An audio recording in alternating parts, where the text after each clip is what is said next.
Let's get to the hardwood, NBA. I'm Adam Kaufman. We bring in DK contributor Julian Edlow and, of course, Rotowire NBA editor Nick Whalen, kind enough, both of them, to join us here. Guys, it has been just a wild morning in the association. So you have Kawhi Leonard dealing with a sprained knee. He is out indefinitely for the Clippers. Chris Paul for the Suns out indefinitely as he has entered the league's COVID protocol. And then you have Stan Van Gundy, no longer after just 1 year, coaching the New Orleans Pelicans. He's looking for work, maybe back in TV, but that's another team in need of a new head coach. So, like I said, tons going on, but let's start with what happened on the floor last night. The Brooklyn Nets, somehow, some way, on the heels, on the shoulders of all things Kevin Durant, coming back from big deficits to beat the Milwaukee Bucks. Durant, guys, was just outrageous. Had about 100 fantasy points, and that's flexed. Never mind if you captained him in a showdown. He was outrageous. Brooklyn is up 3-2 now, Jules, in this series. What did KD's performance last night with the 49, 17, and 10 do for his, your overall thoughts on the series, but also odds on the DK Sportsbook for this team? Yeah, so I was ready to talk about how it kind of changed the landscape in the Eastern Conference. And then we get this morning that makes KD's like all-time historic Game 5, like the third largest news story in the NBA. Yeah. And now Durant's game literally impacts the entire championship board. Chris Paul will see, he's obviously praying for the Clippers and the Jazz to split these next two games and buy himself a couple more days so that he can get on the floor potentially for a Game 1 or Game 2 of the Western Conference Final. And then you have Kawhi Leonard. It doesn't sound good. He's out Game 5. He's out indefinitely. He usually, when it sounds like that, he's probably not going to be able to return for this series. We'll see about the next round if the Clippers can somehow pull this out. So, yeah, the impact of all these things combined. Title odds just reopened, before we're recording, late morning on the East Coast.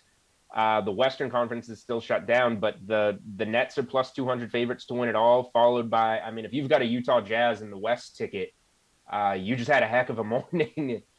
Jazz plus 250 to win it all. The Suns were around plus 375. They moved down to plus 450. Clippers plummet to plus 1,000. It's about as wild as it can get in terms of a morning for the NBA. But the one part that I do want to say, the Nets gutted out that game. They still have to find a way to win another game in this series and win 4 more against a good Sixers team or an exciting Hawks team. And Harden's laboring through some stuff. Durant's going to be tough to replicate that performance many times. Kyrie, that ankle looked really bad. We'll see if he can potentially play in an Eastern Conference Final. There have never been this many moving parts trying to handicap the NBA in one single time. Speaking of moving parts, Jules, just as you were talking, we have more breaking news from the NBA. Scott Brooks is out in Washington. So that is another team that needs a new head coach. So, Nick, let's go with you. Talk more about KD. So do you agree with what Reggie Miller tweeted last night? Maybe just sit Harden, sit Durant for Game 6, put all your chips in for a Game 7 and be as fully healthy as you can be? No, I do not agree with Reggie Miller, believe it or not. And I was listening to the Bill Simmons pod this morning, and he kind of echoed the same thing. He thought they should sit Harden in Game 6 as well. Reggie took it to another level, saying they should sit Kevin Durant. But it does seem like, despite how pathetic of a performance this was by the Milwaukee Bucks last night, that there is still a decent amount of optimism that the Bucks are going to win Game 6. And I think that's fueled by the fact that James Harden's hamstring is probably going to be extremely sore. James Harden also didn't look good for most of last night. He made some nice passes, had some nice defensive stands given his limitations. But for the most part, there's an argument to be made that the Nets would have been better off not having James Harden, at least on the offensive end, based on how he shot the ball last night. But again, for as great of a performance as this was for Kevin Durant, it was exactly, I think, what people wanted to see from him after like 4 straight years of Durant playing on a stacked team, never really having the odds against him and being in this position. It was awesome to see. As a KD fan, it was exactly what you wanted from Kevin Durant. But for me, like, the bigger story is just how the Bucks let this game slip away from them. There's been plenty of times where a superstar goes for 40 plus points in a loss because there are no other options. And there was really nothing that, the Nets had no other options but for Kevin Durant to have a game like this. And if the Bucks play even semi below average offense in the second half, they still probably win this game relatively comfortably. But they just completely shut it down. They would run, one screen and roll. And if it didn't result in a layup, then whoever has the ball is going one-on-one and chucking up a contested mid-range shot.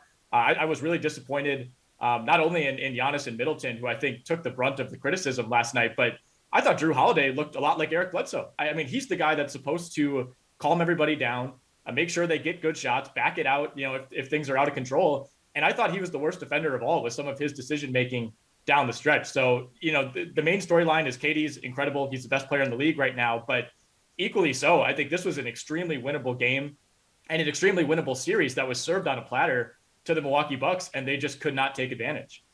Nick, we'll get back to the East, but for now, let's go to the West. And as mentioned earlier, Kawhi Leonard, he's going to miss Game 5 with that sprained knee. Could very well miss the rest of this series, obviously out indefinitely dealing with a serious issue. But with that in mind, a lot of people are going to be really excited about Paul George. There's no way that he can disappear now in this situation with all the attention on him. He's not going to be able to for this team to have a chance. You look at some of the just updated numbers, updated odds on the DK Sportsbook. You have the Jazz for a 7.5 point favorite right now. 7.5, that jumping up from 3 just yesterday afternoon with this news. So does Utah hold serve, you think, in its home floor and actually cover here? I think they have to, right? And like Julian said, their title odds have now jumped up to plus 250. The Clippers have plummeted all the way down to plus 1,000. The Jazz are now kind of in the same situation that the Bucks were in heading into last night's game, but instead of going up against Kevin Durant, you're going up against Paul George. And Paul George is not Kevin Durant. And for as great as Paul George has shown that he can be at times, I don't think there's a lot of people out there that are saying, all right, it's Paul George's time. He'll just go for 50 and he'll carry the Clippers, on the road at Utah. I don't think that's going to happen. I think this is a perfect setup now for the Jazz, who obviously struggled in games 3 and 4. They were outplayed, outclassed on the offensive end. And when you talk about removing one of Kawhi Leonard or Paul George, you could see Kawhi Leonard having a game like Kevin Durant had last night. I just don't know that it's possible for Paul George to have that kind of two-way impact where he just puts the entire team on his back against a really good opponent. So I think that line movement is legit. I think it makes sense. And the other thing, that this really benefits Utah is they now have a little bit of leeway with Mike Conley, who I guess in this analogy is the James Harden of this series. If he's kind of 50-50 for this game, I think now you feel better about maybe giving him an extra 2 days to rest up for Game 6, as opposed to throwing him back out there when the opponent doesn't have its best player. Jules, to Nick's point, I mean, can playoff P here go all Kevin Durant and obviously help his team out, avoid the Jazz covering at home, or is that just unrealistic to ask? I mean, Utah's going to win this game, I think. Covering the 7 points. This is back down to 7. I think it'll settle around 7. I'll lay the 7 with Utah. I think it's, we've seen some domination at home on both sides of this series. Even though the Clippers kept it kind of close, it's going to be a different story without Kawhi. Now that said, there's still some ways we can take advantage here. I'm very interested in looking at Paul George's 3-way prop on the points, rebounds, assists. I think he's going to get his numbers. I'm very interested in playing him for $8,600 on the 2-game slate. He's clearly going to have a lot more usage with Kawhi Leonard off the floor. But that performance by Kevin Durant was like a notch that only a handful of players ever can really hit.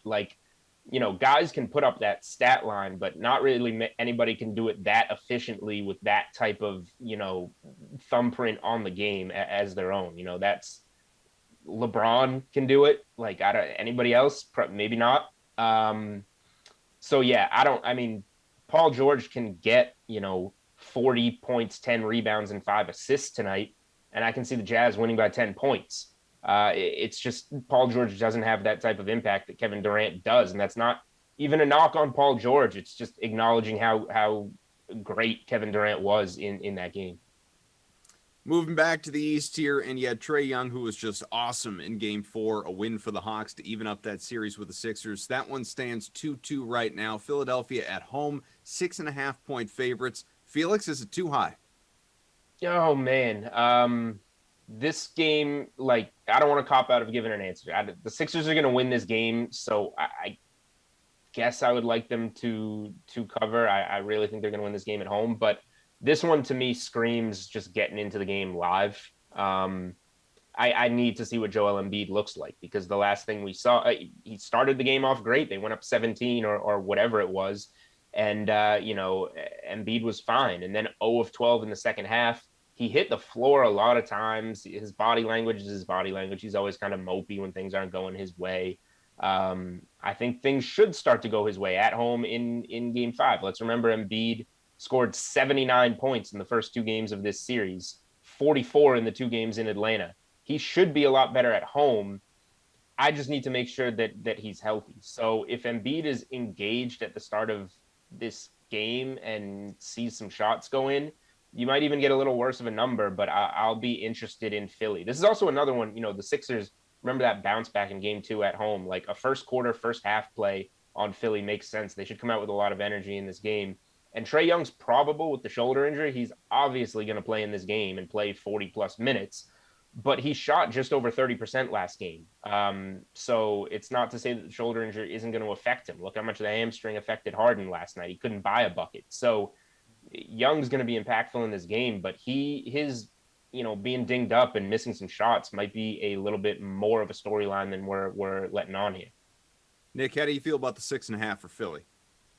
Yeah, I think Julian said it best. This game and this whole series comes down to Embiid's health. If he looks like the Embiid from the second half of game 4, when he put up like arguably the worst playoff half that we've seen from a superstar in a really long time. I mean, 0 of 12 is like record setting bad. And then of course missed what looked to be a pretty easy layup that would have put Philly up late. If he looks like that, then Philly probably loses this game and 6.5 is way too high. But if he looks like the Embiid from the first 14 quarters of this series, then I think that's about right. And I think, Julian was kind of on the right track that Philly has a good chance to retake control of this series. They've been the better team for the vast majority of these games. I mean, it doesn't really feel like it's a 2-2 series. I think Philly, as long as Embiid is healthy, should rightfully still feel pretty confident about pulling this out. And for as bad as Embiid was in the second half, they still had a great chance to win that game. Some other things didn't go their way either. But, as long as that meniscus isn't getting worse as the series goes on, I do think Philly probably wins this game tonight. But like Julian said, you have to consider the Trae Young factor as well. I mean, never a good sign when someone has a massive, like 90s Patrick Ewing heating pad on the shoulder mid-game. So for as much as you have to worry about Philly's health with its star, that's a concern on the other side as well. So, the line feels a little bit high, but I do like Philly to close tonight.